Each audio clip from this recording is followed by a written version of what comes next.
She arrived last, not fashionably late, in the way that the other young women had managed it, each carriage timed to produce a gasping entrance at Ashbourne Park's great doors.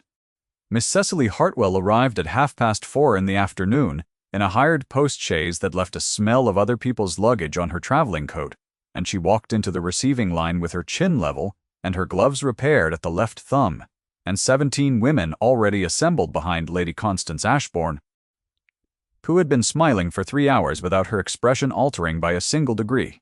The house party at Ashbourne Park had been whispered about across 3 counties since January. 32 young women, the finest the season could assemble, invited to spend 3 weeks of late June at the Viscount's estate. Edmund Vane, Viscount Ashbourne, required a bride.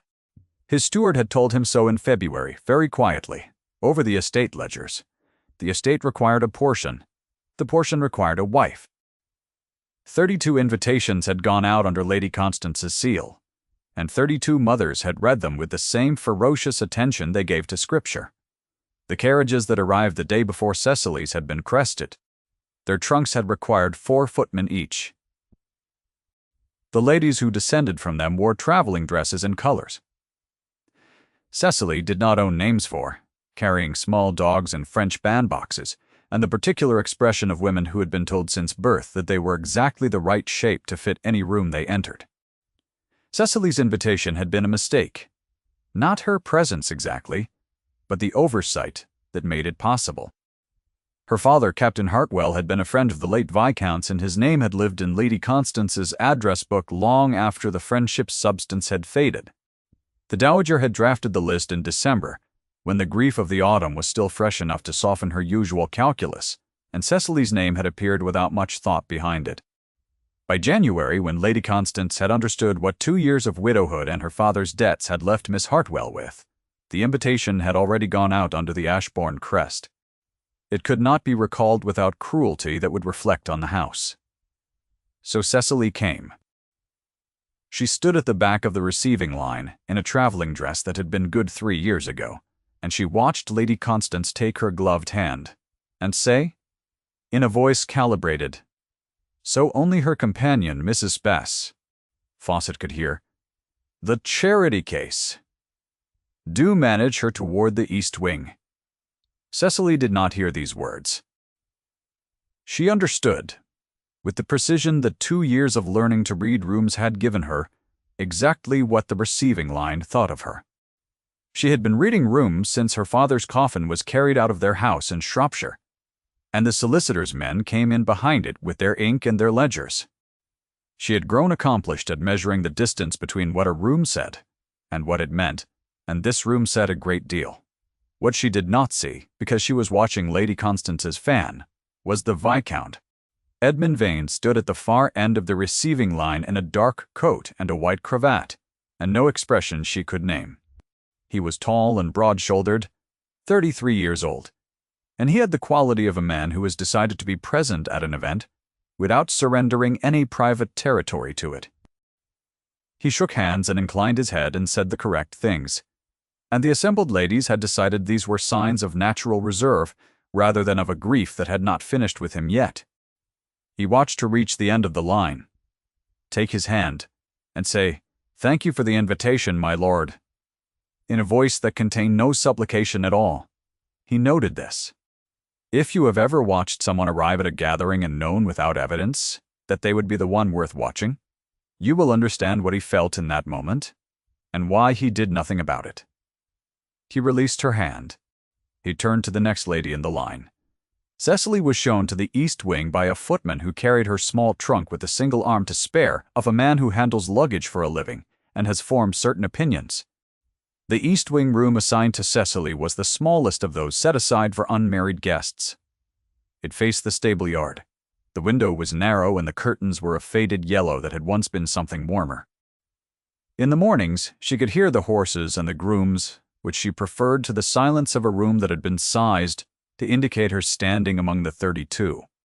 She hung her 2 evening gowns in the wardrobe and set her father's copy of Cowper on the nightstand, and looked around at the room, and told herself, in the tone she had learned to use for such moments, that it was perfectly adequate. The third morning she mapped the territory with the clarity of someone who could not afford mistakes. The other women moved through Ashbourne Park in formations that had been assembled before any of them arrived. There were the Farnsworth sisters from Derbyshire, who had come with a combined portion of £40,000 and the carriage to match, and who held court at the far end of the breakfast table with the settled authority of people who have always occupied the far end of tables. There was Miss Arabella Lennox, 21 years old, £20,000, hair the colour of new wheat, whose mother sat at Lady Constance's right hand at every meal, as though the chair had been made for her specifically. Miss Lennox was beautiful in the particular way of women who have been told they are beautiful for so long that it has become simply a fact about them, like height or eye color, and she wore it with a careless ease that Cecily could not resent even when she tried. There were 7 or 8 others whose names Cecily was still sorting, and 14 more, whose purpose seemed to be to watch the first group very closely and draw conclusions at dinner. Cecily had no portion. This was not a secret. It was, she suspected, the architecture behind the East Wing room and the look Mrs. Fawcett gave her at breakfast each morning. A look measuring the distance between Cecily's gown and Miss Lennox's, and finding the distance comfortable. Her aunt, Mrs.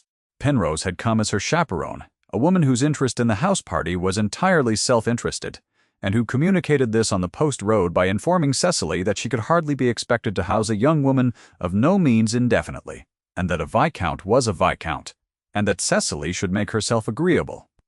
Cecily had looked out the carriage window and counted hedgerows, and said, "Yes, aunt," and the subject was closed between them, though Mrs. Penrose reopened it approximately twice per day. She made herself useful instead, which was not the same thing as agreeable, and she knew it. She read to Miss Hargrove when that young woman developed a headache from the traveling, and could not bear the noise of the drawing-room. She found the correct book on the library shelf when a discussion of watercolors stalled for want of a reference text. She sat next to the quieter women at breakfast, the ones the Farnsworth sisters talked around as though they were furniture, and she asked them questions she was genuinely curious about, where they had grown up and what they read, what they thought of the estate's garden, which was beautiful in late June, the rose walk in particular being something she had paused before for a full 5 minutes. That morning, she did not do any of this to be noticed. She did it because her father had raised her to believe that other people were worth her attention, and 2 years of being told she was worth nothing had not convinced her otherwise. It was on the 5th evening of the house party that the question of her worth was settled for anyone paying attention. She had gone out to the garden after dinner to take the air and avoid a conversation about marriage portions that had grown too specific to be comfortable. The evening was warm and still, the sky above the estate a particular deep blue that came only in late June, the kind that made the world feel briefly unhurried. The ornamental pond lay at the far edge of the formal garden, past the rose walk, half in shadow from the lime trees. She saw the small figure at the water's edge from 20 yards away and stopped. Oliver was 7 years old. He was the Viscount's ward, the orphan son of a school friend killed in the peninsula 3 years ago, and he lived in the nursery with a nursemaid named Mrs. Mayne. Pratt and appeared at meals only rarely, and regarded the assembled ladies with the flat suspicion of a child who has learned that adult gatherings tend to proceed without reference to him. He was sitting on the stone lip of the pond in his nightgown, his feet bare on the wet grass, staring at the dark water, with the focused absence of expression of someone thinking about something very far away. Cecily did not raise an alarm. She understood, with the instinct of someone who had spent years managing small crises quietly, so that no one else would have to, that an alarm would embarrass the child and require explanations from the nursemaid, and produce exactly the kind of scene that would make Oliver remember this night badly for the rest of his life. She crossed the garden on the grass, where her steps were quiet, and sat down beside him on the stone lip, not so close as to crowd him, and did not speak for a long moment. The surface of the pond was very still. A moth moved above it, impossibly light. "I could not sleep," he said at last, as if the sentence had been waiting in him for someone to open the door to. "Nor could I," she said, which was true. They sat together while the last of the June light faded from the western sky, slow and amber above the tree line. She asked him about the fish in the pond, which he knew a great deal about, and was pleased to explain. She asked him which of the lime trees was his favorite, and he said the one that leaned because it was better for climbing, and the one that stood straight was better for thinking. She said that sounded correct. She told him that her father had had a tree like that, a very old oak behind their house in Shropshire, and that she had read 3 complete novels in it over the course of one summer when she was 9. Oliver considered this information with the gravity of someone adding it to a permanent catalogue. When he began to shiver, she said, "I expect the house is warmer." And he stood up without argument and put his small hand in hers, and they walked back across the garden together in the last of the light. She did not know that he had come back from the stables through the garden gate and stood on the gravel path in the darkness for the full 10 minutes it took her to bring his ward in from the water's edge. She did not know that he watched her lead Oliver to the side door and hand him off to Mrs. Pratt, who arrived wringing her hands, and that Cecily said, very quietly, "He could not sleep. He is quite well." And that she said nothing further, and asked nothing of anyone, and turned and walked back through the garden toward the house with the easy manner of a woman who has done a thing because it wanted doing rather than because anyone would observe it. She did not know that he stood on the gravel path for several minutes after the door closed. Looking at the space where she had been, the following morning he came to the breakfast room. He did not sit at the head of the table where Lady Constance held court with Miss Lennox and the Farnsworth sisters and Mrs. Penrose, who had developed a sudden enthusiasm for proximity to rank. He came to the window end of the table where Cecily sat with her tea and her cowper, and he stood until she looked up, and then he stood a moment longer as if the looking up itself required some internal adjustment. "Oliver speaks well of you," he said. "He is a thoughtful child," she said. She set down the cowper. "Yes." He held his cup in both hands, a habit she had noticed before, the hands of a man who needs something to do with them in social situations. He did not sleep well before. Last evening, I mean. He does that sometimes in a house this full of people he does not know. The sentence was more than she had expected from him.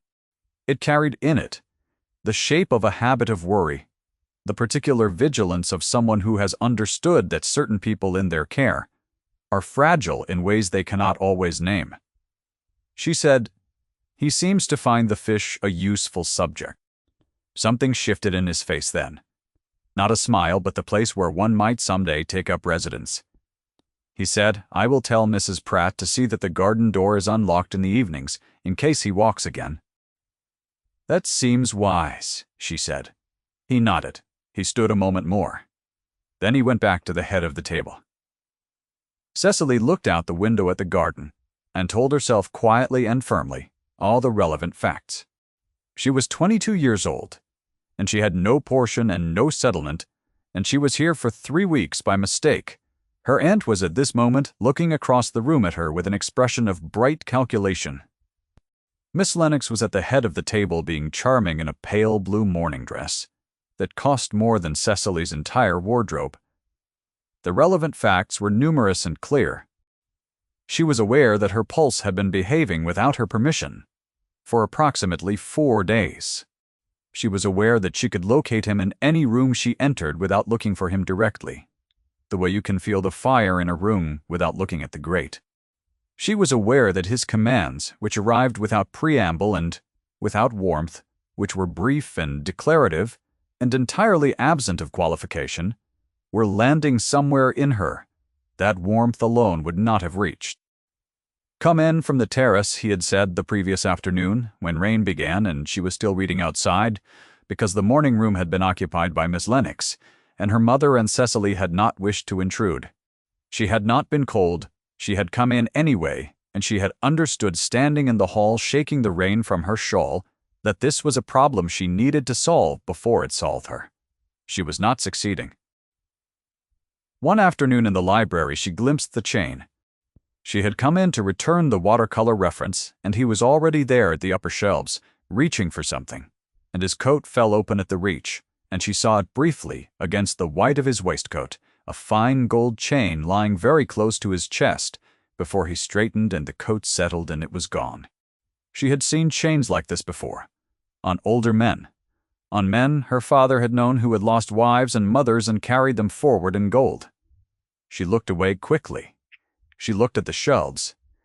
She did not ask. She asked some days later very carefully, in the way she had learned to ask for information she was not certain she was entitled to.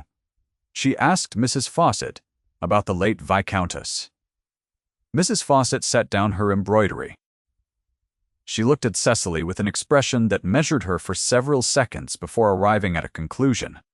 Then she said, in the tone of a woman releasing a weight she has been asked to carry too long by someone who forgot to come and collect it, that the late Viscountess had died in childbed 3 years ago, that the child had not survived the night, that his lordship had not spoken of it since the funeral, that he had returned to the management of the estate, with the focused attention of a man who has decided that motion is the only available anesthetic, and that the household had understood, without being told, that Charlotte Vane's name was not something one introduced into his presence unless invited.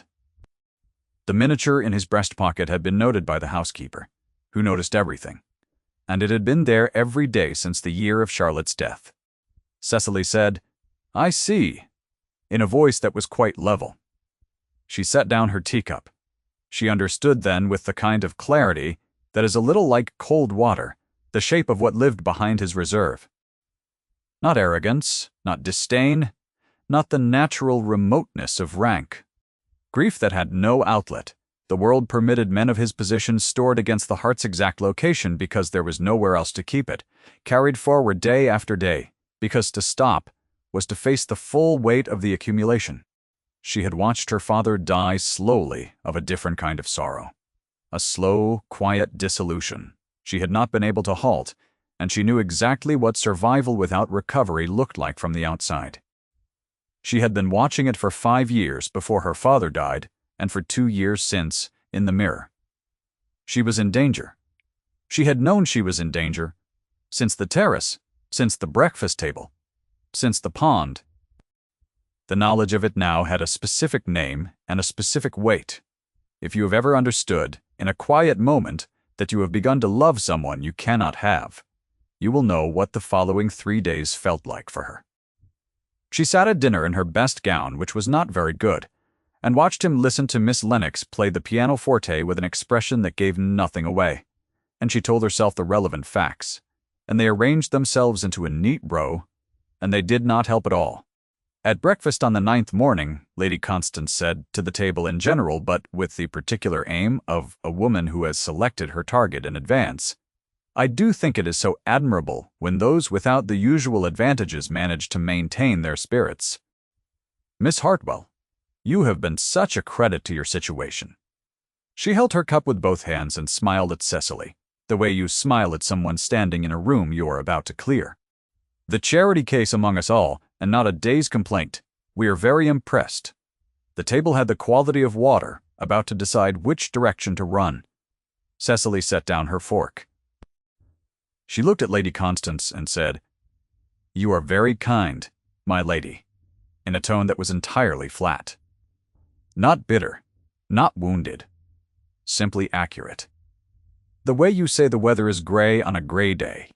Edmund, at the head of the table, set down his cup. Lady Constance noted this and did not show it. Miss Lennox said into the pause, "The gardens are beautiful this morning. I believe I saw deer at the edge of the wood." The table gratefully turned toward deer. Cecily ate her breakfast. She had not wept at her father's funeral. She had not wept when the solicitors came. She did not weep now. She had learned that weeping was a luxury that took time she rarely had, and she had managed the knowledge of her situation with the same steady attention she gave to everything else. She was a charity case. This was true. She was also a woman of 22, with a good mind and her father's habit of noticing things. And the world's verdict on her was not the only verdict available, even if it was the loudest. She did not know that Edmund had, at the set-down of the cup, made a decision. Lady Constance sent for her on the evening before the final ball. The dowager's sitting room was on the first floor, in the south wing, A room arranged with such deliberate precision that every surface communicated rank. The mirror above the mantel was gilt. The chairs were sized differently. Lady Constance sat in the larger one with her hands in her lap and her fan across her knees, and the posture of a woman who has spent 60 years being correct.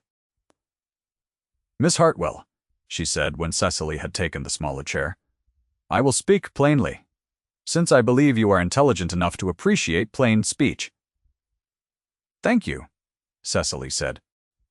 Lady Constance told her the house party had been a great success, that several matters were very nearly concluded, that Edmund had given his steward leave to draft an instrument of settlement, and that the party in question would be announced formally at the ball the following evening.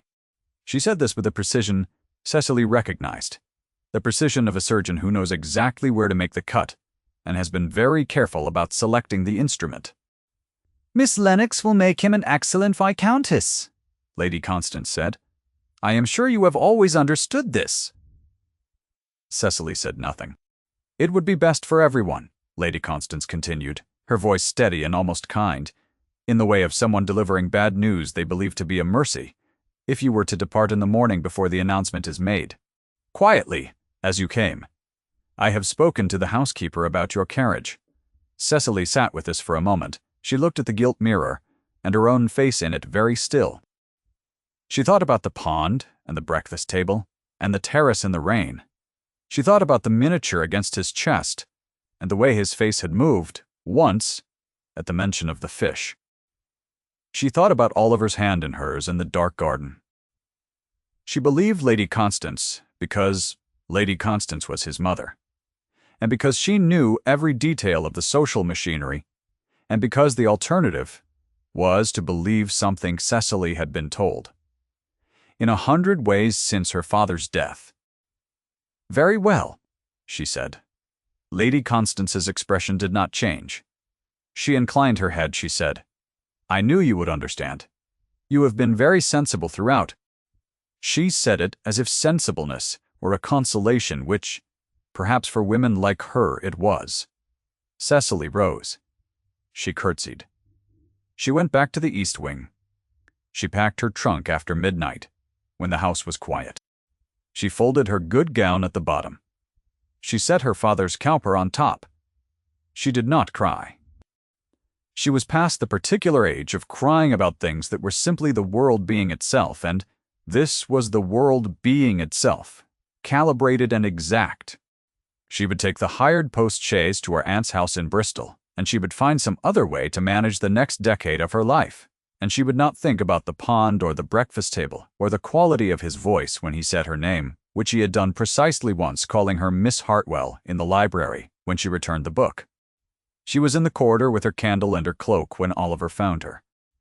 He had heard her moving, or perhaps he had heard the truth of what was happening through walls and across the sleeping house, in the way that children hear things adults have stopped listening for.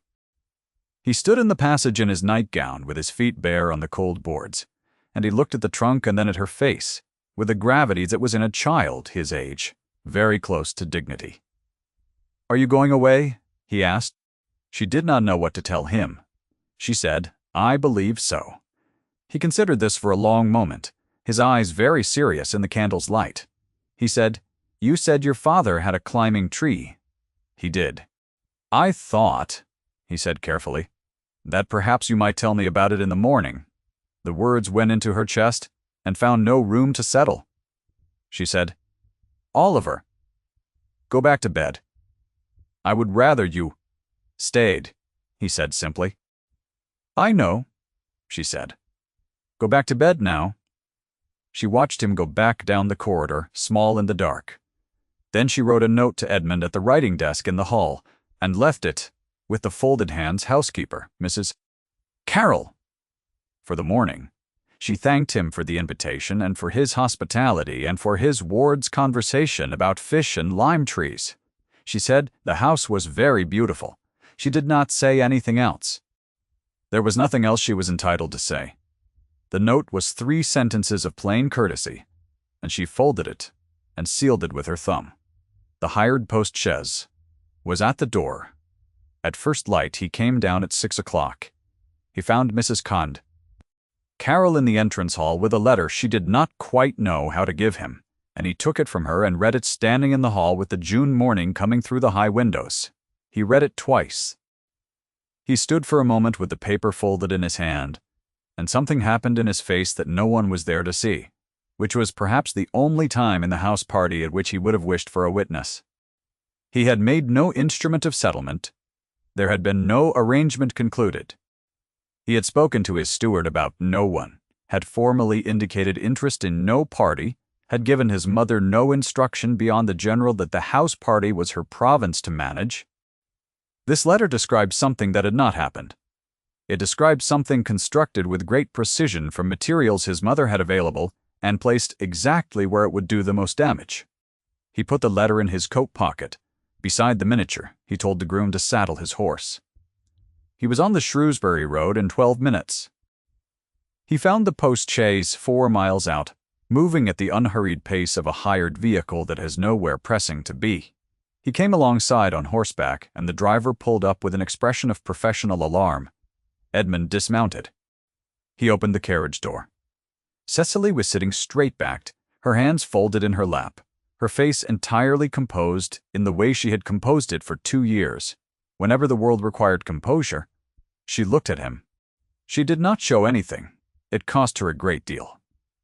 "You should not have come," she said. "Get down," he said.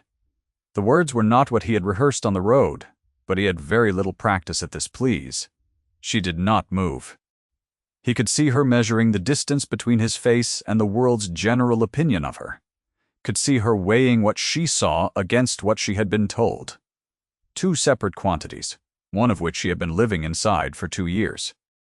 "There is no arrangement with Miss Lennox," he said. "There has not been. My mother told you something that did not happen.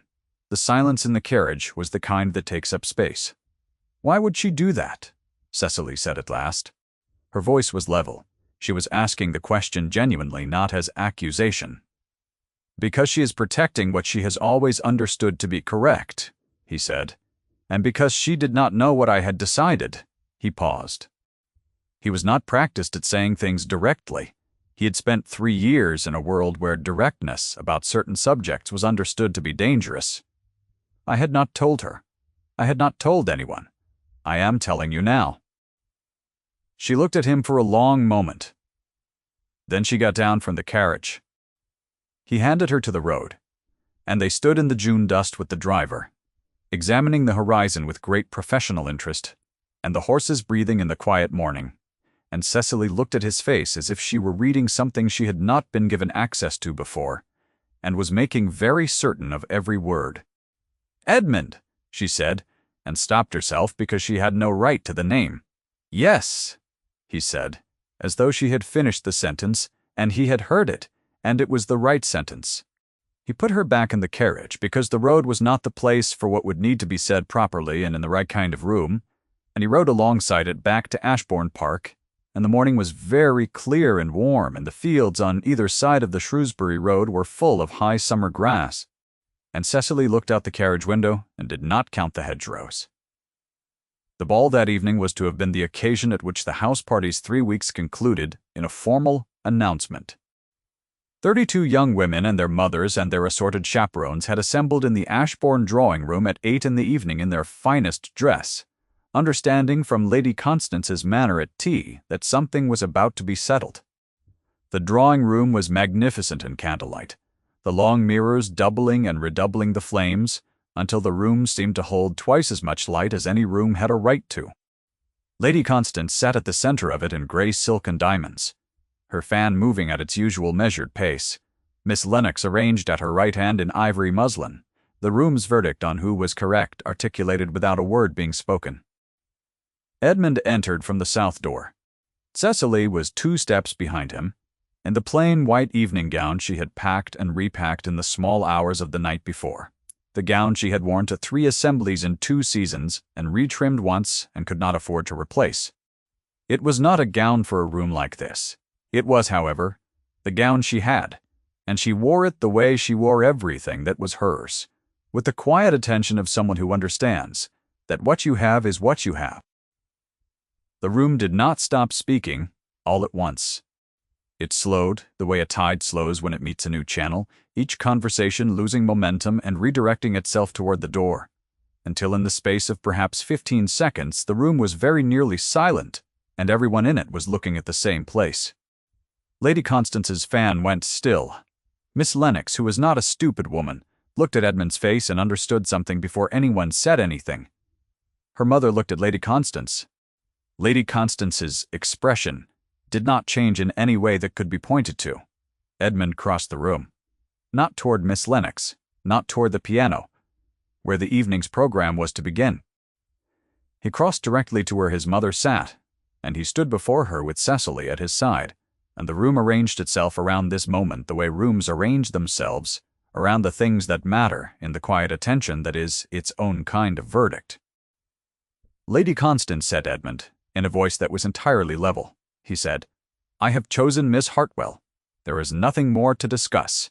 12 words, plain and specific and irrevocable, delivered into the candlelit silence of the drawing-room with the procedural finality of a man who has considered what he wants and found he knows it with great precision. They were not words she would read later and find beautiful for their construction. They were the words of a man who has made a choice and sees no reason to apologize for it to any assembled company, however large the room held. Lady Constance's chin lifted by a single degree. Her mouth opened and closed. In her expression, there was something that was not quite the recognition of defeat, because it was not yet certain she would accept that framing, but something adjacent to it, the look of a person whose certainty has encountered something it did not account for, who is deciding whether to reconfigure or to hold firm. She looked at her son's face. She looked at it for a long time. She sat down. It was not a collapse. It was a decision, a deliberate settling, back into the chair that acknowledged the new configuration of things without conceding anything publicly. Lady Constance Ashbourne was not a cruel woman. She was a woman whose entire adult life had been organized around a clear understanding of how the world worked, and her world had not prepared her for this particular case. She sat, and after a moment her fan resumed its slow movement, and she was quiet. Miss Lennox stepped back 1 pace. She did it quietly, without drama, with the grace of a woman who has been prepared for many outcomes and has chosen the dignified one. Cecily watched her do it and felt something close to gratitude. Lady Weston, on the far side of the room, said, in an undertone her daughter could hear, "Well, I believe I have badly misjudged that young woman."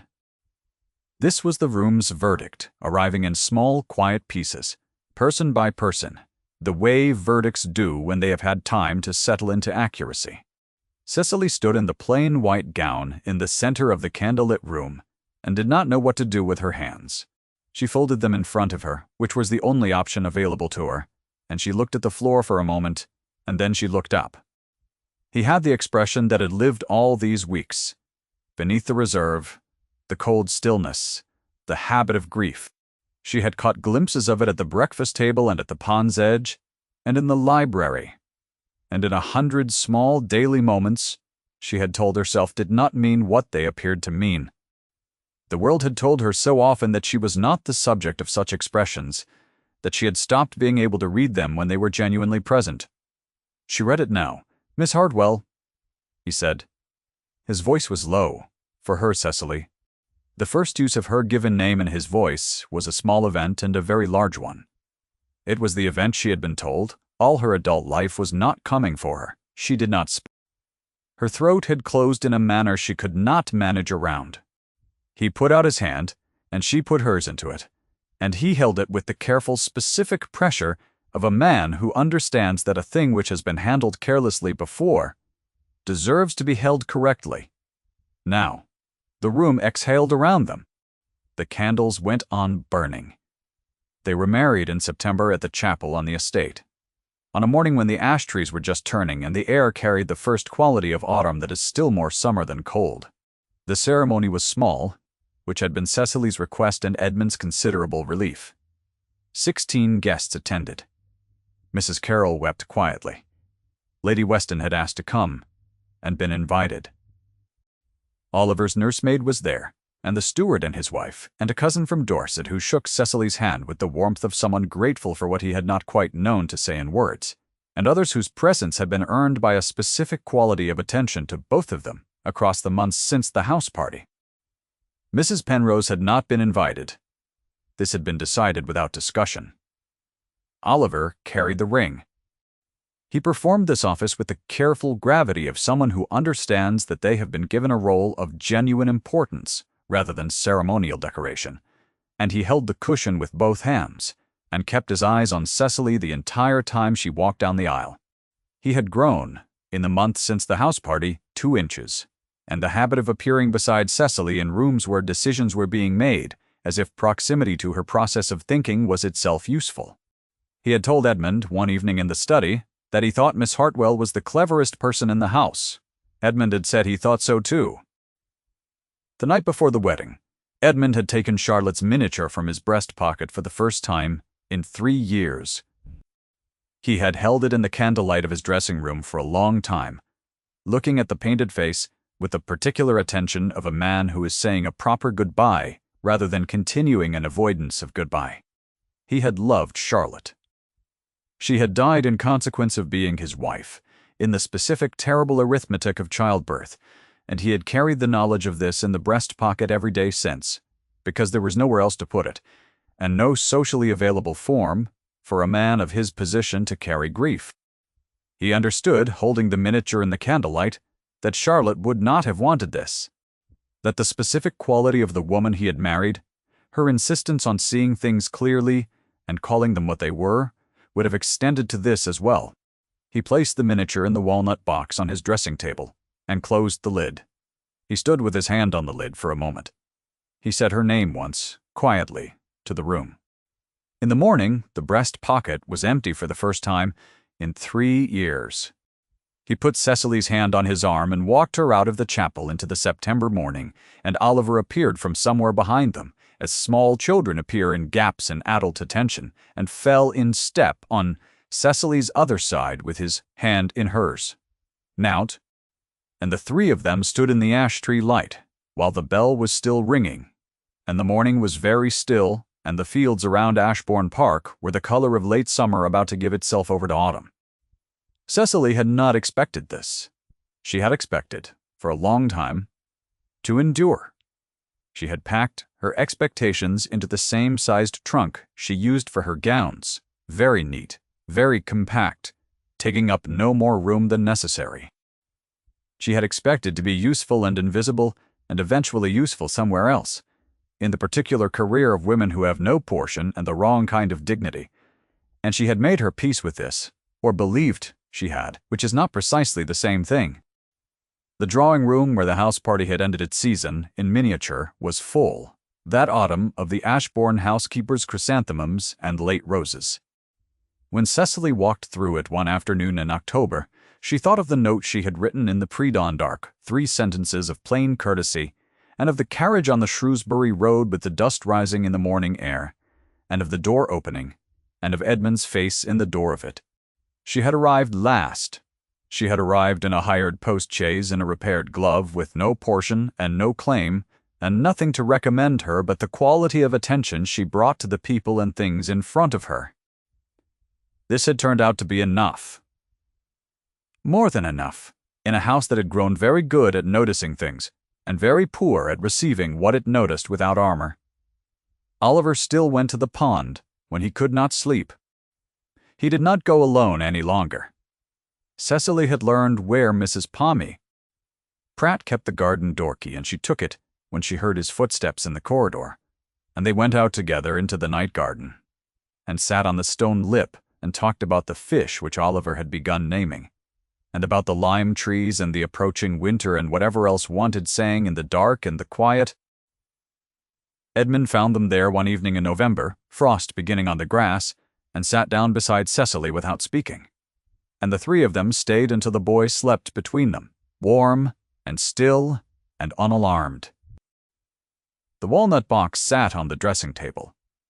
The pond was very still in the frost. Cecily set down her cup in the morning room and looked out at the ash trees which had gone gold and then bare and at the garden that was hers now, which she had not expected, and at the man across the room reading the Morning Post, with the particular absorbed attention of someone at home. She stayed. If Cecily's story moved something in you, leave a word in the comments. This story was made with care. And your being here matters. The morning was very clear. The walnut box was closed. The pocket was empty. Cecily Hartwell Vane set down her cup, and the house was quiet, and everything in it was hers.